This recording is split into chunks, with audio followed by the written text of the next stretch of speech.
அனைவருக்கும் வணக்கம். Hello everyone. ரொம்ப ஹெல்த்தி அண்ட் டேஸ்டியாக முருங்கைக்கீரையை வச்சு சூப் ரெசிபி கசப்பே இல்லாமல் ரொம்ப ஈஸி அண்ட் சிம்பிளாக செய்யலாமா? இது செய்கிறதுக்கு முதல்ல முருங்கைக்கீரையை இந்த மாதிரி ஒரு கைப்பிடி அளவு ஃபுல்லாக எடுத்திருக்கேன். நீங்கள் எவ்வளோ வேணாலும் எடுத்துக்கலாம். இந்த சூப் ஒரு 4 பேருக்கான அளவு.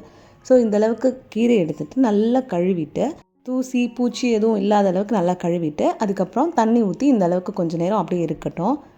அடுத்தது குக்கர் வச்சுட்டு இதில் ஒரு 2 டீஸ்பூன் அளவு எண்ணெய் சேர்த்துக்கலாம். இப்போ இதில் கல்பாசி கொஞ்சமாக சேர்த்துக்கலாம். சூப்பை பொறுத்த வரைக்கும் கல்பாசி தான் நல்லா ஃப்ளேவர் கொடுக்கும்.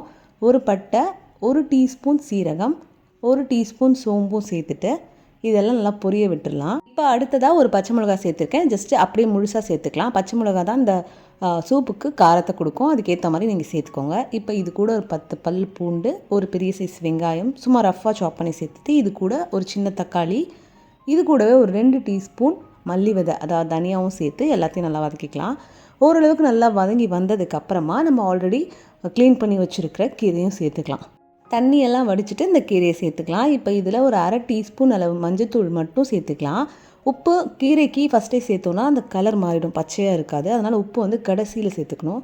ஸோ ஜஸ்ட்டு மஞ்சத்தூள் மட்டும் சேர்த்துட்டு நல்லா கலந்துட்டு லைட்டாக கொஞ்சம் நேரம் வதக்கிட்டு அதுக்கப்புறம் தண்ணி சேர்த்துக்கலாம். தண்ணி பார்த்திங்கன்னா அளவுன்றது இல்லை, நான் 2 டம்ளர் சேர்த்துருக்கேன். ஜஸ்ட் இது மூழ்கிற அளவுக்கு தண்ணி சேர்த்தா போதும்.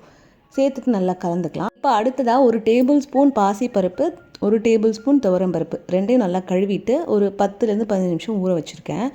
இது சேர்க்கலனாலும் பரவாயில்ல, இது ஆப்ஷனல் தான். பட் சேர்த்தா திக்னஸும் கொடுக்கும், அதே சமயம் டேஸ்ட்டும் ரொம்ப நல்லாயிருக்கும் சூப்புக்கு. இது ஆப்ஷனல் தான், வேண்டாம்னா நீங்கள் ஸ்கிப் பண்ணிக்கலாம்.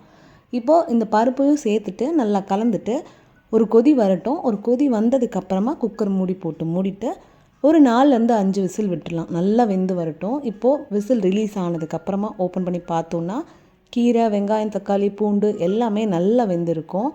ஸோ இந்தளவுக்கு நல்லா வெந்து வந்ததுக்கப்புறமா இப்போ இதில் இருக்க தண்ணியை மட்டும் முதல்ல வடித்து எடுத்துக்கலாம். ஒரு வடிகட்டி வச்சு ஃபஸ்ட்டு அந்த சூப்பை வடிகட்டி எடுத்துக்கலாம்.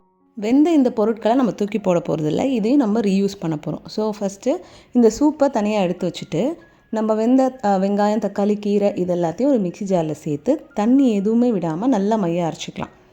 இப்போ இதை அரைச்சி கொண்டு வந்துடுறேன். இந்த அளவுக்கு நல்லா அரைச்சதுக்கப்புறமா இதை நம்ம சூப்பில் சேர்க்க போகிறோம்.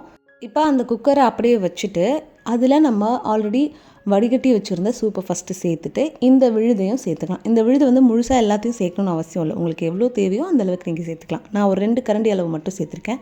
இல்லை நீங்கள் ஃபுல்லாக சேர்த்து இன்னும் கொஞ்சம் தண்ணி ஆட் பண்ணி அட்ஜஸ்ட் பண்ணாலும் ஓகே தான். இந்த விழுதே ரொம்ப டேஸ்ட்டாக இருக்கும். ஜஸ்ட்டு கடாயில் எண்ணெய், கடுகு, கொஞ்சம் வரமிளகா சேர்த்து அந்த விழுதியும் சேர்த்து எண்ணெய் பிரிஞ்சு வர அளவுக்கு வதக்கிட்டு சட்னி மாதிரி நீங்கள் யூஸ் பண்ணிக்கலாம். ரொம்பவே டேஸ்டியாக இருக்கும். இப்போ இந்த சூப்பில் ஒரு 1/4 டீஸ்பூன் அளவு மஞ்சத்தூள், தேவையான அளவு உப்பு 1 டீஸ்பூன் அளவு உப்பு சேர்த்துட்டு நல்லா கலந்துட்டு ஒரு கொதி வந்ததுக்கப்புறமா கடைசியாக மிளகுத்தூள் சேர்த்துக்கணும். மிளகுத்தூள் ஃபஸ்ட்டே சேர்த்தோன்னா கசப்பாயிரும். ஸோ கடைசியாக சர்வ் பண்ணும்போது மட்டும் சேர்த்துட்டு நல்லா மிக்ஸ் பண்ணிவிட்டு எடுத்து சுட சர்வ் பண்ண வேண்டியதான். இந்த சூப் முருங்கைக்கீரையில் செஞ்ச மாதிரியே தெரியாது, ரொம்ப நல்லா ஃப்ளேவர்ஃபுல்லாக இருக்கும். முருங்கைக்கீரையை விரும்பி சாப்பிடாதவங்களுக்கு இந்த மாதிரி செஞ்சு கொடுத்திங்கன்னா கீரை சாப்பிட்ட திருப்தியும் இருக்கும். ஸோ இந்த மாதிரி செஞ்சு கொடுத்து அசத்துங்க. ரொம்ப ஃப்ளேவர்ஃபுல்லாக டேஸ்டியாக ஹெல்த்தியான முருங்கைக்கீரை சூப். நீங்களும் ட்ரை பண்ணி பார்த்துட்டு எப்படி இருந்துச்சுன்னு கமெண்ட்டில் சொல்லுங்கள். அப்படி மறக்காமல் நம்ம சேனலை சப்ஸ்கிரைப் பண்ணிக்கோங்க. இந்த பதிவை பார்த்ததுக்கு நன்றி.